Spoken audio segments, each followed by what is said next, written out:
సీతారామరాజు జిల్లా వైసీపీకి కంచుకోట అని పాడేరు ఎమ్మెల్యే విశ్వేశ్వరరాజు పేర్కొన్నారు. ముందుగా మండల కేంద్రంలో జెడ్పీ గెస్ట్ హౌస్లో వైసీపీ స్థానిక శ్రేణులతో సమావేశం నిర్వహించారు. అనంతరం ఆయన మాట్లాడారు. ఏ ఒక్క ఎంపీటీసీలు కానీ సర్పంచ్లు కానీ అందరూ తీసుకుని వచ్చి ప్రతి ఒక్కరు కూడా పార్టీకి నిలబడి రోజు ఎన్ని కార్యక్రమాలు అవతల పార్టీ వాళ్ళు చేసినా కూడాను వెళ్ళినటువంటి పరిస్థితి లేదు.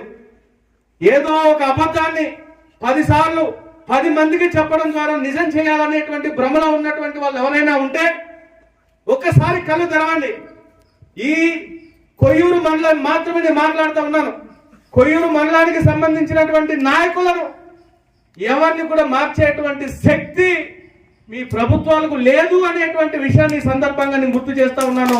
వైఎస్ఆర్ కాంగ్రెస్ పార్టీకి ఒక బలమైనటువంటి కార్యకర్తలుగా ఉన్నటువంటి ప్రతి ఒక్కరు కూడాను ఎక్కడెక్కడ చూస్తే నేను ఆ మండలో పాడేరులో పోతున్నారట, జీమాడులో పాడేరులో పోతున్నారని కొయ్యూరులో చెప్తారు, కొయ్యూరు వాళ్ళు పోతున్నారు అనేసి అక్కడ జీమాడుగుల్లో చెప్తారు. అక్కడ ఇక్కడి నుంచి ఎవరు కూడా ఏ పార్టీలోకి వెళ్ళేటువంటి ప్రసక్తే లేదు. ఒక్కసారి ఆ విషయాన్ని మనం గమనించాల్సినటువంటి అవసరం ఉంది.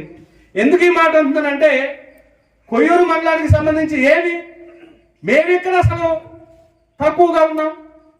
మిగతా కూటమి కింద మాకేం తక్కువ? అసలు మొన్న జరిగినటువంటి సార్వత్రిక ఎన్నికలలో మీరు ఎన్ని కుతంత్రాలు పన్నినా కానీ ఈ మండలంలో మాకే మెజార్టీ వచ్చినాయి.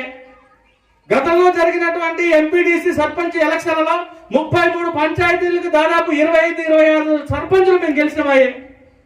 గతంలో జరిగినటువంటి ఎంపీటీసీ ఎలక్షన్స్ లో 14 సీట్లకైనా 13 సీట్లు ఒకళ్ళు బూతులలో గమనిక మిగతా అన్ని కూడా మేమే గెలవడం. అసలు ఒక్క సీటు కూడా ఒక్క ఎంపీటీసీ కూడా మీ తెలుగుదేశం పార్టీ కానీ ఎవరికి కానీ లేకపోయి అసలు మీరు మాకు పోటీయే కాదని మేము భావిస్తా ఉన్నాం.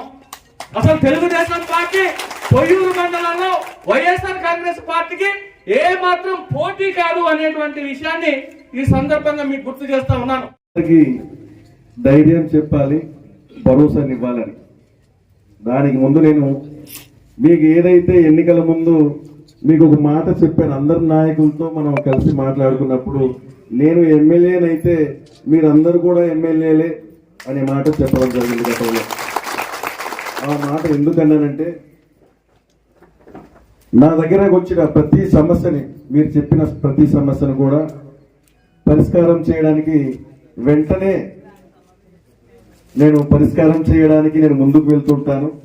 దాని కారణంగా మీ పనులు ఏది ఖచ్చితంగా మీరు చెప్పిన ప్రతి కార్యక్రమం ప్రతి సమస్య కూడా పరిష్కారం అవుతుంది. కాబట్టి నేను మీరందరూ కూడా ఎమ్మెల్యేలే అన్న మాట ఆ రోజు చెప్పడం జరిగింది. ఈరోజు మనమంతా కూడా చూస్తున్నాం. గతంలో మన గౌరవ మాజీ ముఖ్యమంత్రి వర్యులు వైఎస్ఆర్ కాంగ్రెస్ పార్టీ అధినేత జగన్మోహన్ రెడ్డి గారు 5 సంవత్సరాల పాలనలో ఇచ్చిన హామీలన్నీ కూడా పూర్తి స్థాయిలో 100కి 99% మనం నెరవేర్చాం.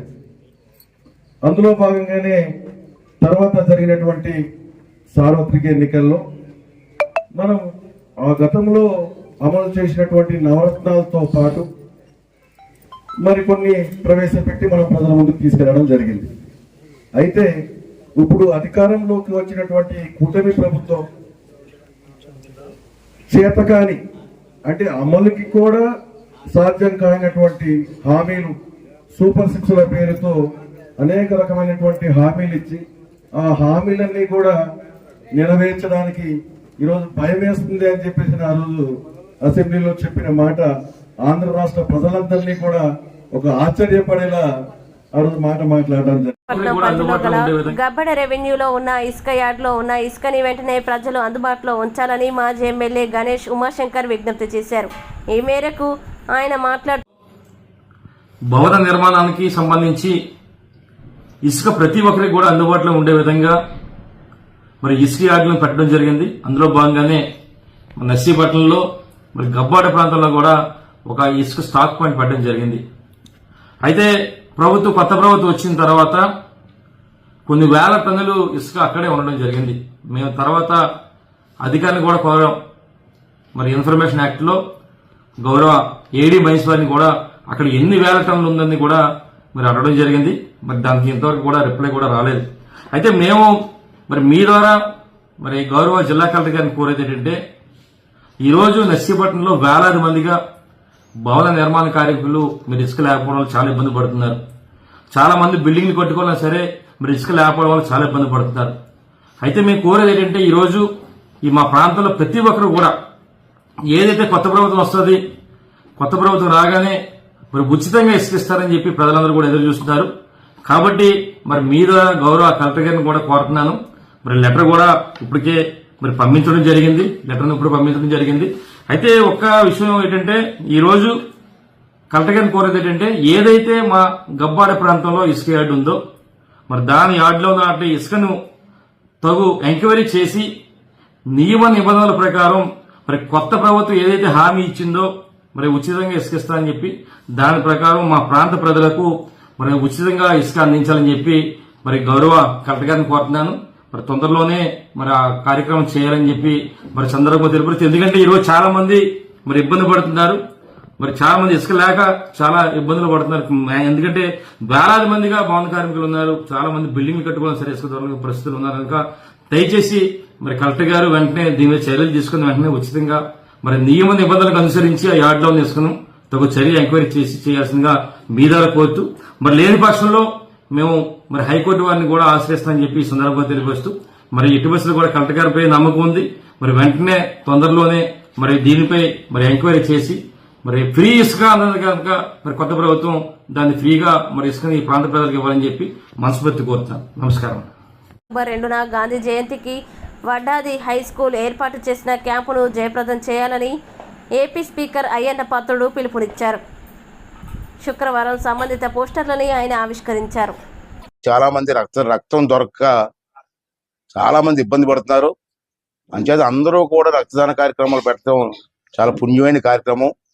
మీరు 1,00,000, 2 లక్షలు డొనేషన్లు ఇవ్వడం కాదు, రక్తదానం ఇస్తే కొంతమంది ప్రాణాలు కాపాడడానికి చాలా అవకాశం ఉంటుంది. కాబట్టి ఇటువంటి రక్తదానాలు అందరూ చేయవలసిన అవసరం ఉందని మనం చేస్తున్నాను.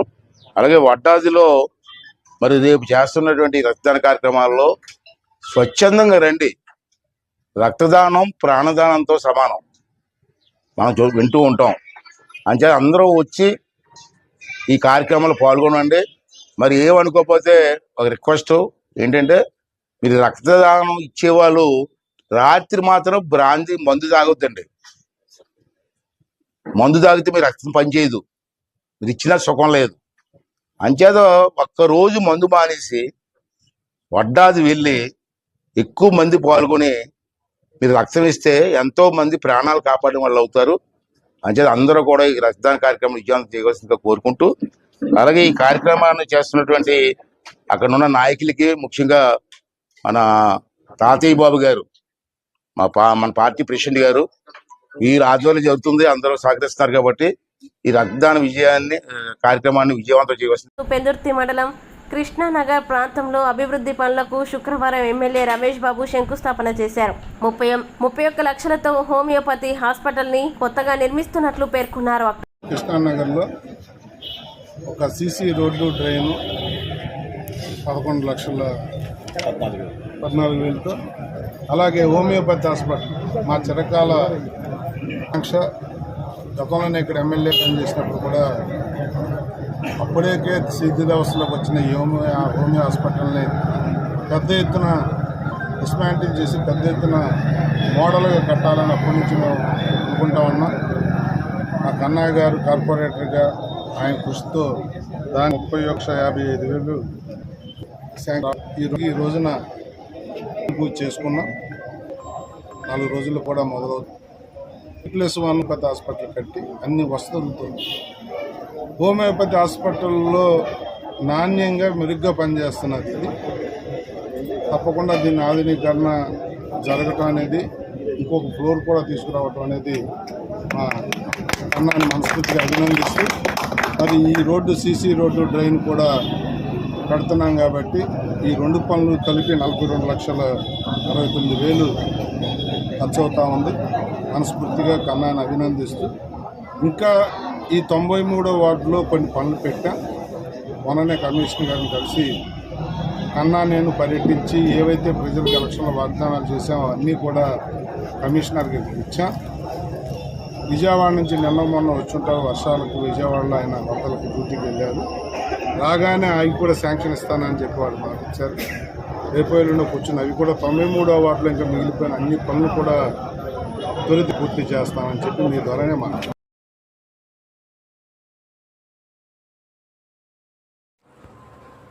చంద్రబాబు ఇక జగన్నామస్మరణ ఆపై చంద్రబాబు ఇకనైనా జగన్నామం ఆపేసి నిజాయితీగా పాలన చేయడం నేర్చుకో అంటూ వైఎస్ఆర్సీపీ అధినేత వైఎస్ జగన్మోహన్ రెడ్డి హితవు పలికారు. రాష్ట్రంలో ఫ్లడ్ మేనేజ్మెంట్లో చంద్రబాబు ప్రభుత్వం ఘోరంగా విఫలమైందని మండిపడ్డారు. ప్రజలను ఇబ్బంది పెట్టడమే కాకుండా చంద్రబాబు నిత్యం వైఎస్ జగన్పై విమర్శలు చేస్తున్నారు. అధికారంలో వచ్చి ఇన్ని రోజులు గడిచినా తాను చేయాల్సిన పనులేవీ చేయలేదు. దానంతటికీ కారణం వైఎస్ జగనే అంటారు. ఎక్కడ ఏం జరిగినా వైఎస్ జగన్ పేరే చెప్తారని దుయ్యబట్టారు. కూటమి ప్రభుత్వం రాష్ట్రంలో అధికారంలోకి వచ్చి 4 నెలలు గడిచింది. చేయాల్సిన దాని గురించి సీఎం ఆలోచించాలని, ప్రజలకు న్యాయంగా ధర్మంగా ఇవ్వాల్సిన దాని మీద ధ్యాస పెట్టాలని వైఎస్ జగన్ సూచించారు. వీళ్ళు బయటికి ఎంత పంపించారో తెలుసా? కేవలం మళ్ళీ 300 క్యూసెక్స్. సెప్టెంబర్ 3వ తారీఖున మళ్ళీ ఏలేరు రిజర్వాయర్కి ఇన్ఫ్లో 4991 క్యూసెక్లు వస్తే వీళ్ళు బయటకు పంపించింది ఎంతో తెలుసా?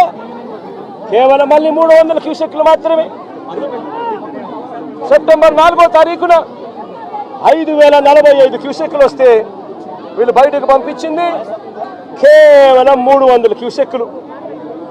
ఈ మాదిరిగా రిజర్వాయర్ను రెగ్యులేట్ చేయాల్సిన కార్యక్రమం చేయకుండా canal carrying capacity, outflow capacity of the canal ఎటువంటి ముంపుకు గురి కానికుండా 14,000 క్యూసెక్స్ను పంపించగలిగే పరిస్థితి ఉన్నా సరే, మోడర్నైజేషన్ కాస్త కూస్తో సరిగ్గా జరగలేదు కాబట్టి 14 కాకపోతే దాన్ని 10,000 వేసుకోండి. కనీసం 10,000 క్యూసెక్లైనా కనీసం ఎటువంటి ముంపుకు కూడా గురి కాకుండా పంపించే పరిస్థితి ఉన్నా కూడా వీళ్ళు ఏం చేశారు? పై నుంచి నీళ్లు వస్తూ ఉన్నా కూడా ఏమాత్రం కూడా లెక్క పెట్టకుండా నిర్లక్ష్య వైఖరితో కేవలం 300 క్యూసెక్లు మాత్రమే మొదలుపెట్టారు. ఇలా వదిలిపెడుతూ ఏకంగా 9వ తారీఖు వచ్చేసరికి రిజర్వాయర్లలో స్టోరేజ్ కెపాసిటీ పూర్తిగా నిండిపోయింది. స్టోరేజ్ కెపాసిటీ పూర్తిగా నింపేశారు. వదలాల్సింది పోయి, మెయింటైన్ చేయాల్సింది పోయి పూర్తిగా నింపేశారు.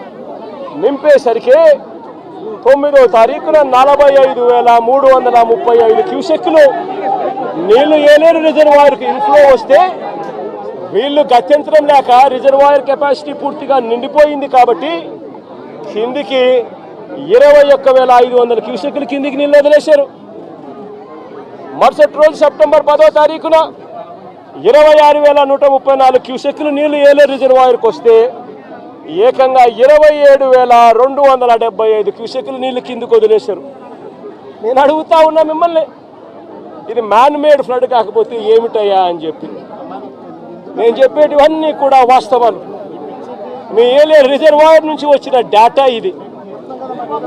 నిజంగా ఒక బాధ్యత లేని ప్రభుత్వం, ప్రజల పట్ల ఏమాత్రం కూడా మానవత్వం చూపని ప్రభుత్వం, వరదలు వస్తే కనీసం ఎలా హ్యాండిల్ చేయాలనో కూడా కనీసం ఇంకిత జ్ఞానం కూడా లేని ఈ ప్రభుత్వాన్ని ఏమనాలి అని చెప్పి మీరే ఆలోచన చేయమని నేను కోరుతా ఉన్నా. ఇంకొక విషయం కూడా చెప్పదలుచుకున్నా. ఇదే మనిషి చంద్రబాబు నాయుడు గారు అబద్ధాలు చెప్పడంలో గోబెల్స్కు చంద్రబాబు నాయుడు గారు ఏకంగా తమ్ముడు వరుస అవుతాడు. గోబెల్స్కు చంద్రబాబు నాయుడు తమ్ముడు వరుస అవుతాడు. అబద్ధాలు చెప్పడంలో చంద్రబాబు నాయుడు గారి పరిస్థితి, కెపాసిటీ ఏమిటి అని అంటే, అబద్ధాలను తాను మ్యానుఫ్యాక్చర్ చేయగలుగుతాడు, చేయడంలో దిట్ట. ఆ మ్యానుఫ్యాక్చర్ చేసిన అబద్ధాన్ని అమ్మగలిగిన కెపాసిటీ కూడా ఎవరికైనా ఉంది ఈ ప్రపంచంలో అని అంటే అది ఒక్క చంద్రబాబుకు మాత్రమే ఉంది. ఆ చంద్రబాబుకు వంతపాడే ఆ ఈనాడు, ఆ ఆంధ్రజ్యోతి, ఆ TV5 వీళ్ళకు మాత్రమే అటువంటి దుర్మార్గమైన కెపాసిటీస్ ఉన్నాయి. ఎందుకు ఈ విషయం